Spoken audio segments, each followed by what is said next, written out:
So welcome to another episode of TopTenz. I'm your interim host, Karl Smallwood, and today we're talking about 10 weird and lesser known facts about United States presidents. And as always, the video today is based on a script submitted by a member of our writing team. This one being Jesse Clark. You can follow them on the social media links they provided, if they have provided them, below alongside my own.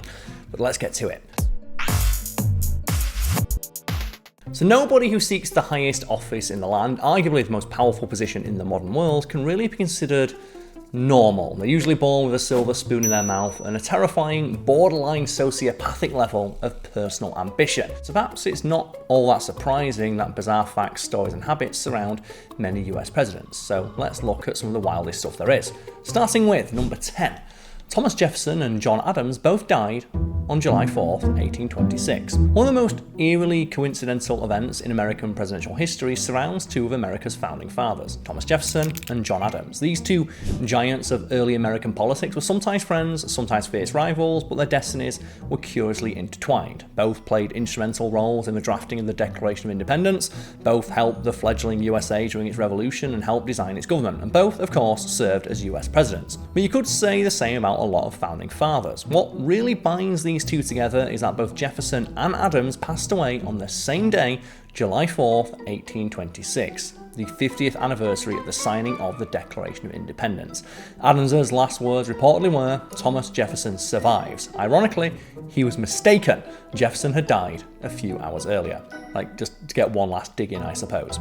Number 9, Grover Cleveland's secret surgery. So today, politics has its fair share of secrets, but with smartphones in everyone's hand and the internet that allows information to rocket around the planet before anyone can strangle it, it's harder to keep things under wraps now than it probably ever has been in history. But that hasn't always been the case. So let's rewind to 1893. Grover Cleveland, the only US president to serve 2 non-consecutive terms, was in the middle of a financial crisis when he discovered a troubling bump on the roof of his mouth. It was cancer. The last thing the country needed at that point was a panic over the president's health, so instead of going public, Cleveland and a team of doctors hatched a discreet and, some would say, kind of crazy plan. They performed the necessary surgery to remove the cancerous growth aboard a moving yacht, the Oneida, cruising through the Long Island Sound with the pretense of a 4-day fishing trip. Cleveland had a portion of his upper jaw and the tumor removed, all while the yacht gently rocked on the water.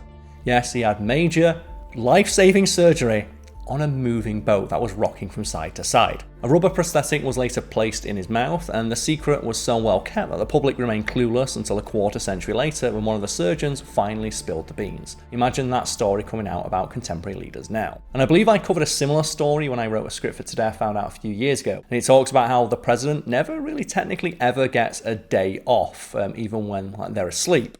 And the only time the president has ever officially taken a day off, it's happened twice, and both times it was because the president at the time was undergoing a colonoscopy, which I just found strange that happened. So, number 8, Andrew Jackson's Parrot. I know about this one. So, Andrew Jackson was a rough and tumble dude, famed for his fiery nature, duels, being on the $20 bill, ignoring the Supreme Court, and his horrendous treatment of indigenous Americans. With such a boisterous personality, perhaps it's not surprising that his pet parrot, Paul, picked up a bit of that same rebellious streak. During Jackson's funeral in 1845, as mourners gathered at the Hermitage to pay their last respects, Paul began screeching a barrage of expletives. The parrot's irreverent outburst was so unexpected and, let's be honest, funny for such a somber occasion that it had to be quickly removed from the scene. The incident added a touch of humour to what was otherwise a very solemn event, making one wonder if the parrot was echoing Jackson's own sentiments from beyond the grave or simply giving one last audacious salute to its notorious owner. It sounds like something straight out of Arrested Development. And again, I wrote a script for a similar story to this concerning Thomas Jefferson and his beloved pet bird called Dick, which we covered in a video on my own channel, Fact Fiend, simply titled Thomas Jefferson Loved Dick. You can tell I'm very mature. Number 7, James Buchanan's Bachelorhood. It's hard to imagine a president without a first lady. That's because only one president of the United States has ever served while single. James Buchanan stands in the annals of US presidential history as the only president who never got married, serving from 1857 to 1861. His bachelor status was a topic of much interest and speculation throughout his life. Some historians believe that personal tragedies might have played a role in his decision to remain single. Buchanan was once engaged to Ann Coleman, but the relationship ended abruptly and tragically when she died suddenly in 1819, well before he got to the White House. While the nature of his private life and the reasons for his bachelorhood have been the subject of debate and curiosity for centuries now, what is certain is that his niece, Harriet Lane, took on the traditional duties of the First Lady during his tenure. Serving as the White House's hostess, she became a beloved figure of her time and is credited with establishing many of the roles and expectations associated with First Ladies today. Number 6. Abraham Lincoln's wrestling career. Abraham Lincoln is one of the most famous Americans for a number of reasons. This scrawny, self-educated guy was not just a president, but he held the Union together against all odds during the Civil War and helped end the institution of slavery once and for all. Add to that impressive list the fact that he had quite a reputation as a formidable wrestler in his youth, standing 6 feet 4 inches tall, which makes him the tallest recorded president in history. The second tallest is supposedly Donald Trump, who stands 6 feet 3 inches tall and weighs 215 pounds, which, just for comparison's sake, is as tall and heavy as I am, give or take 5 pounds and a quarter inch. I don't buy it. Combining his impressive stature with long limbs and remarkable strength, which saw him doing things like holding an axe out at arm's length for half an hour at a time, lifting up giant barrels that would take 2 men, one under each arm. He managed to achieve quite an impressive wrestling streak, taking part in approximately 300 matches, saying to have only ever lost 1. His impressive skills earned him the respect and even an informal title as the wrestling champion of his region of Illinois. Beyond just his physical prowess, Lincoln was also known to display great sportsmanship. He rarely boasted about his victories, but he wasn't above using his reputation to intimidate political rivals. There's even a famous anecdote after one political debate Lincoln challenged to the crowd, asking if anyone in there wanted to try it on with him. It's no wonder he couldn't be beaten during the Civil War. And as good as that story is, the original author left out an amazing detail, and that is that Lincoln said that supposedly after running into the crowd, powerbombing the man who was heckling him, and then roaring at the top of his lungs, "Who wants to try it on?" Who wants to wet their horns against the big buck of this lick, I believe it was. No one took him up on the offer. Number 5. John Quincy Adams's skinny dipping. The 6th President of the United States, John Quincy Adams, had some rather, shall we say, unique morning routines. Chief among them was his fondness for early morning swims in the Potomac River, a habit he indulged in nearly every day of his life. But what made this ritual even more unconventional was that Adams preferred to take these swims in the buff, something presidents certainly couldn't get away with in the age of smartphones and social media, unless they were really, really confident. In a well-known anecdote from 1826, Anne Royal, a trailblazing journalist, sought an interview with the president. Having been previously rebuffed, she decided to use Adams's habit of skinny dipping to her own advantage. She went to his usual swimming spot and then just sat on his clothes, effectively forcing the president to talk with her if he wanted his attire returned. Consequently, Royal became the first woman to interview a sitting president, all thanks to Adams's rather revealing habit. Number 4. Benjamin Harrison's electrical fears.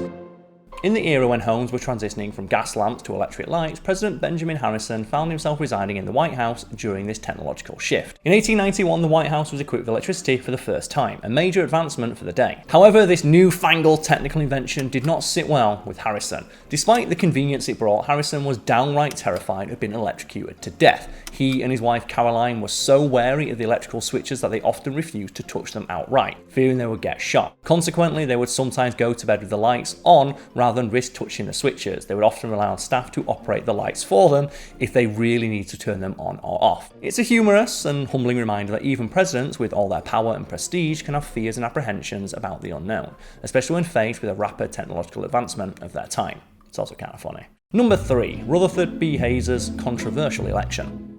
Politics is a nasty business now, but this isn't the first time elections have been less than peaceful. For example, consider the US presidential election of 1878, which pitted Republican Rutherford B. Hayes against Democrat Samuel J. Tilden. He was arguably one of the most controversial and tumultuous in American history. Tilden won the popular vote by about 250,000 votes, but he was 1 electoral vote shy of the necessary majority. Hayes, on the other hand, was 20 electoral votes short. The heart of the dispute lay in 20 electoral votes from 4 states: Florida, Louisiana, South Carolina, and Oregon. Both parties claimed victory in these states, leading to multiple sets of electoral vote returns being sent to Congress.